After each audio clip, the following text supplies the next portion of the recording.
What if one decision changed everything? Millions of people trusted the system until it started to collapse. It looked like a normal day until the truth came out. In January 2024, an Alaska Airlines flight is suddenly ripped open at 16,000 feet, leaving terrified passengers staring out into the freezing void of the Oregon sky. Fast forward to March 22, 2026. A commercial jet touches down at New York's LaGuardia Airport. The runway is supposed to be clear. It isn't. The jet collides with a massive fire truck, a tragedy that leaves 2 dead and investigators absolutely scrambling. Welcome to my YouTube channel. Today we're going to talk about the systemic vulnerabilities hidden deep within the United States national airspace in this explainer.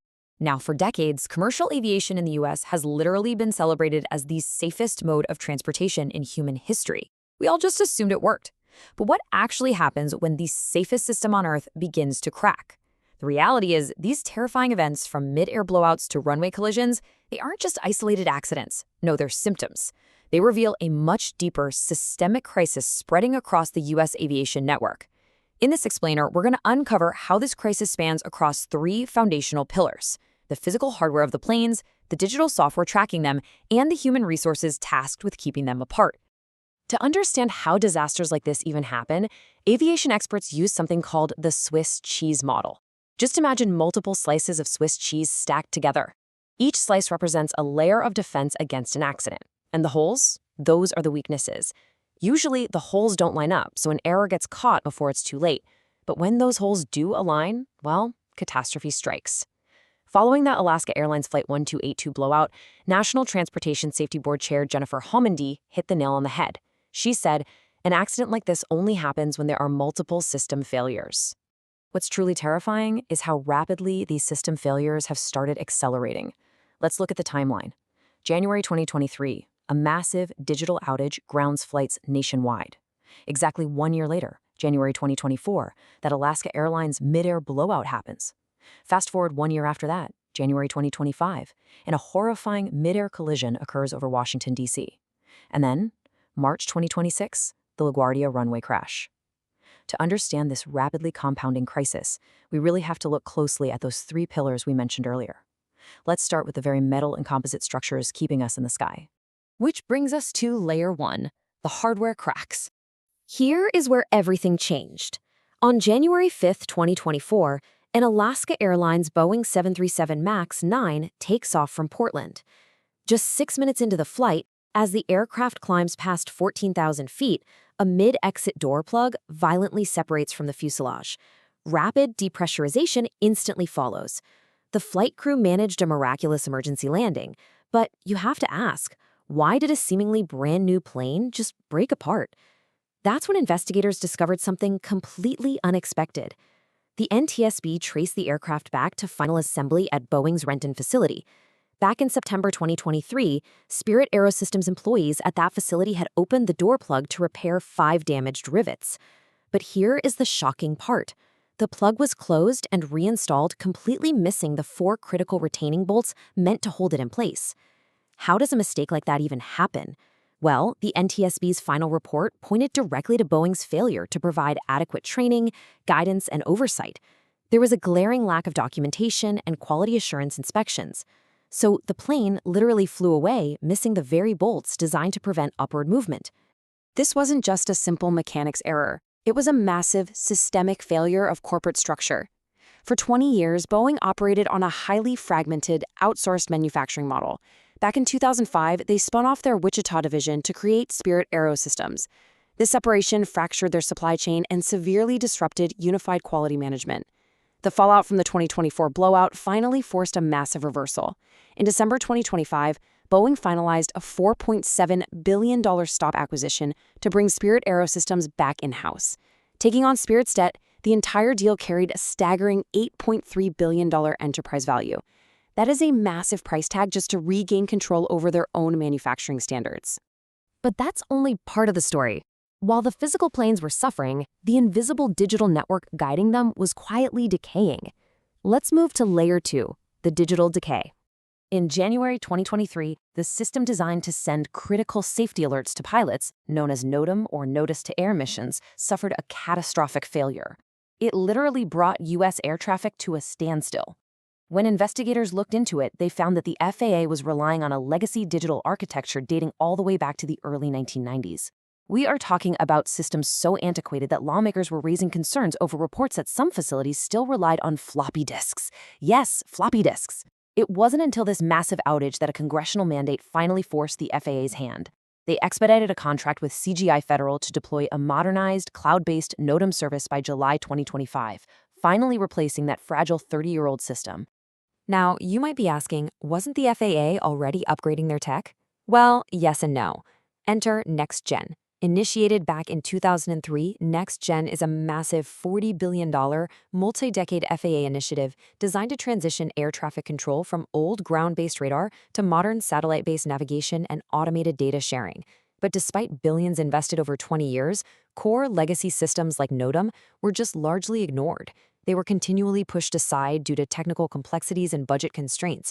Essentially, they focused on incremental future tech while the foundational infrastructure crumbled beneath them.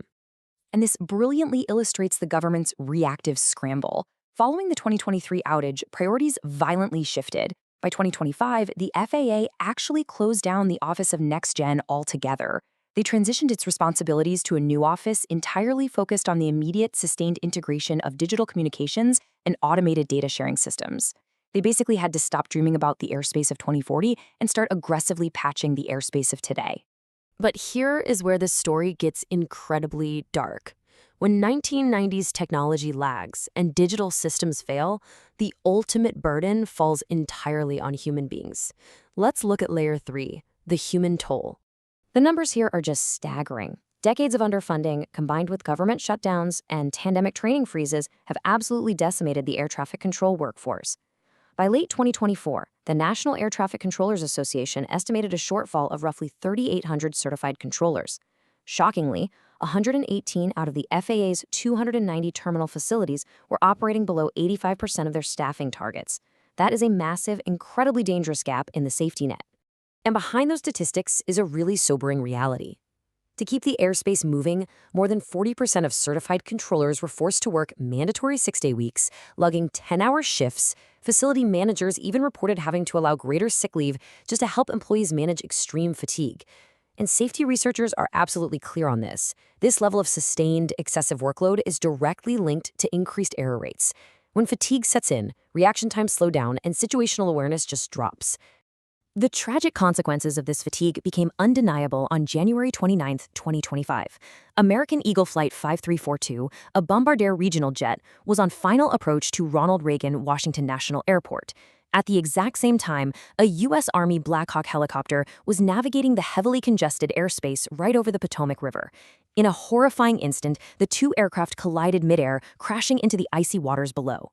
All 64 passengers and crew aboard the jet and the 3 soldiers on the helicopter lost their lives. 67 people gone.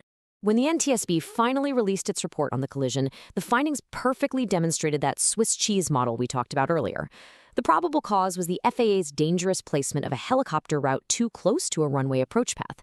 But crucially, the NTSB cited the tower team's loss of situational awareness and degraded performance due to the high workload.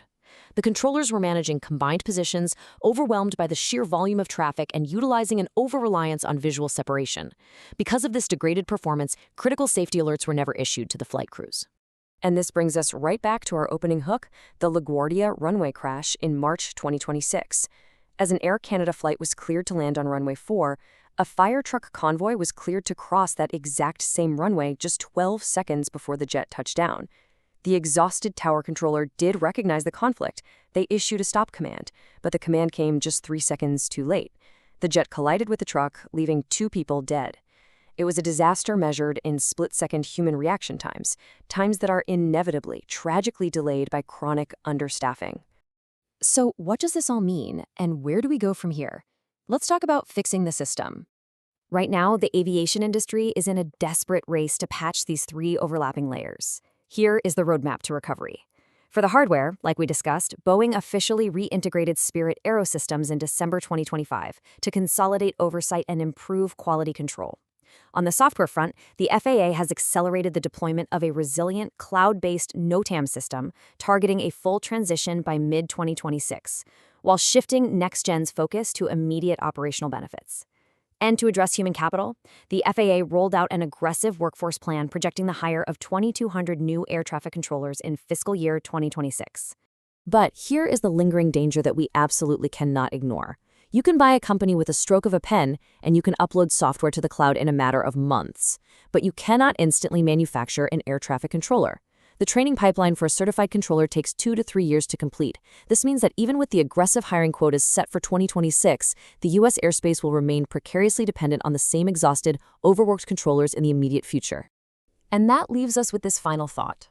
We've seen what happens when the hardware cracks, when the digital infrastructure decays, and when the human safety net is stretched to its absolute limit.